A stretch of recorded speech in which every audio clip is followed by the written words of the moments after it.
Alright, so here's what I know. Technically, the Declaration of Independence is actually a lease agreement between us and England. We never signed our independence stating that we would become this amazing country. We signed an agreement stating, oh, you won't hurt us right now. Okay, thank you, we'll stop fighting you. And then, of course, somebody has to be controlled somewhere. So, of course, bring it down farther along the line, take us to 33, when all of a sudden we had to turn in our gold and our silver into the depositories, and that is when birth certificates came out. So from what I've been told, most likely, there is a number on all birth certificates that if you were to take to the stock exchange and say, I would like to look up this stock number, there's, of course, an amount behind it. Greg, there's, of course, an amount behind it, but technically that's your worth. And that is how much you are worth to the government. Or whoever bought us, because we're cattle, whoever bought us, that's what they're worth. Some people are smarter and figure that shit out, learn how to play the system, to where they get what they're owed. Not everybody does. Not everybody has the ability to. Not everybody has the money or power. Hence the reason why most 1%ers have more than one attorney. You ever looked at that? They've got at least 12. While one attorney is taking care of the big problems, you've got the rest of the attorneys taking care of some of the other smaller problems. At least that's kind of something I've noticed. Plus, I wanted to be a lawyer for a while there. Still do. So, 33, we were bought in exchange for birth certificates. And that was another happening. And, of course, everybody, bent over then. And then, of course, somebody comes up to me telling me that had our grandparents and our parents stood up and rioted when Kennedy was shot and killed, we'd be a completely different country. Was that a bad idea? He was about equal rights. Sorry, I'm flustered. He was about equal rights. And quite a few other things from what I've, read up. I'm not the most educated, just FYI. Still learning a bunch of stuff. I'm not saying Black lives don't matter. I'm so for that. I don't understand, so I'll stand with you. I understand that I don't understand, therefore I'll stand with you. That's where I stand. I'm so for supporting a large group of people that is getting mass genocide. And that's basically what's happening. It happened with the Holocaust. It happened with slavery before in the past. And technically, we're all slaves, but they're trying to pinpoint and divide a specific group, and they, as in the government. In '99, Clinton came out and he told a reporter, you and I both know that there's a government within this government that I do not control. So, with that being said, pay attention, people. Pay the fuck attention. There is definitely a higher fucking government that's not the president, that's not Trump. Somebody's fucking running him. Who do you think he's on the phone with? His handlers. The people that are telling him what he needs to do, what he needs to say, and all that kind of fucking shit. And so, wake up, worlds. Wake up, America. At least, especially. Wake up, fucking America. Because guess what? Your voice does matter. Your voice abso-fucking-lutely matters. And it's not so much for president. You're going to sit there and be like, no, my fucking vote doesn't matter for the presidential election. Why should I vote? Because it matters on the local level. You vote for mayor. You vote for your council. You vote for your governor. You vote for your fucking senate. You go out there and you fucking vote for the people who can make a difference. Because if you agree with somebody and they're trying to go for a seat in office and you believe what they're standing for, you vote, you say something. Don't just stay on the sidelines. Oh yeah, I appreciate that person. They'll make it, sure. Guess what?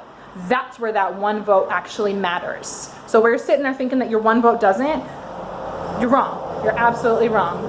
And everybody wants all this shit to fucking change. Well then you know what? Fucking pay attention. Vote.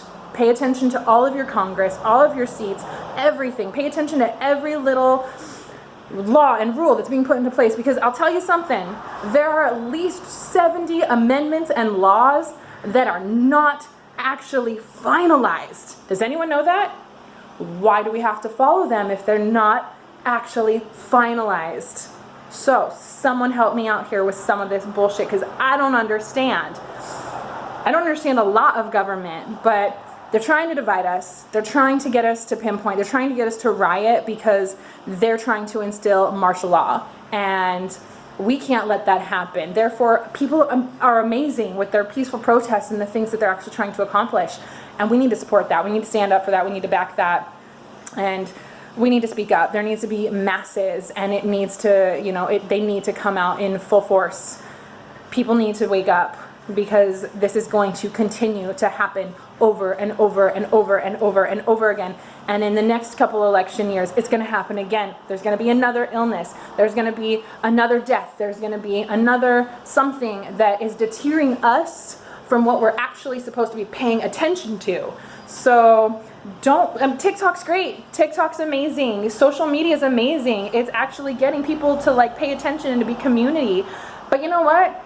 Sometimes communities aren't paying attention to the right thing. So, hey, communities out there, everybody, be involved in what's going on. Be on TikTok, but be about politics. Get your people to.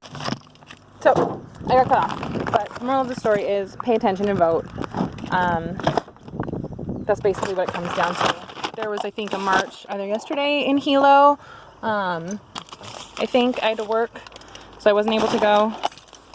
My grandmother, there was a protest in Federal Way. My grandma's 75, and she had never been to a protest before. So I told her, go do it. Why not? I mean, there's no reason. You should try. But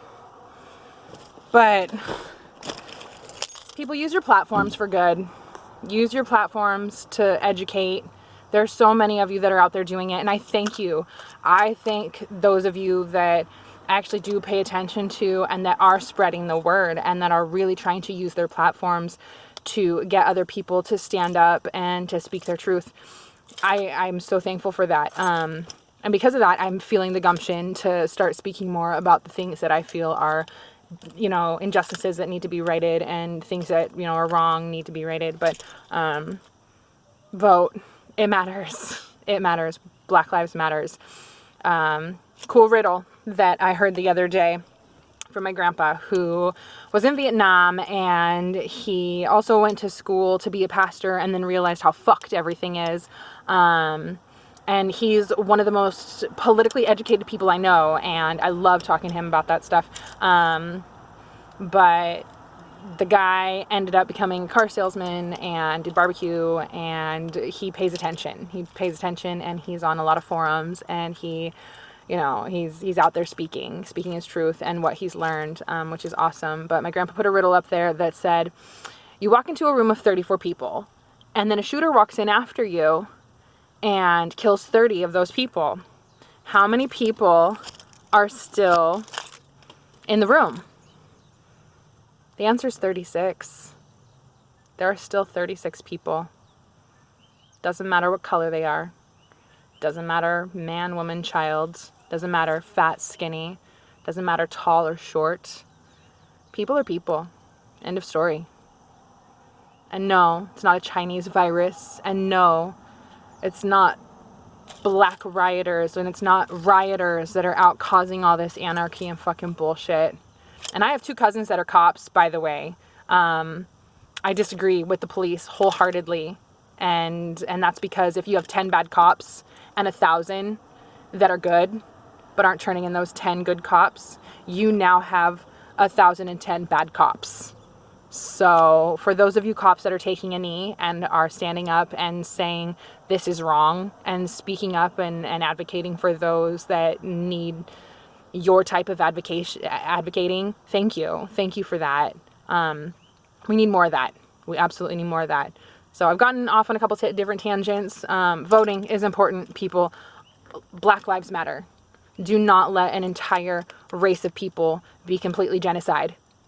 Let's not let them become extinct. We're, as a human race, becoming extinct because we're doing it to ourselves. Hello, COVID. Anyone not paying attention? Yes, it's a good thing in a sense. I kind of agree with some of that. But it sucks that it had to come down to some of this.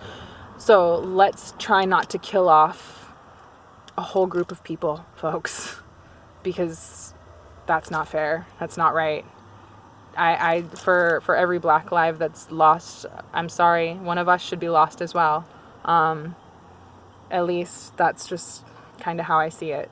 So, a life for a life. And I believe for every death there is a birth. That's just kind of something that I believe in. So, you take one life, you might as well just take the one standing next to it, whether they're black, white, purple, blue, yellow, chartreuse, whatever. Shouldn't matter. People are people. There are still 36 people in that room, whether 30 of them are dead or not. They're still people. So, tangent out. Everybody in La La Land, speak a truth. Vote. Do your part. Peace out.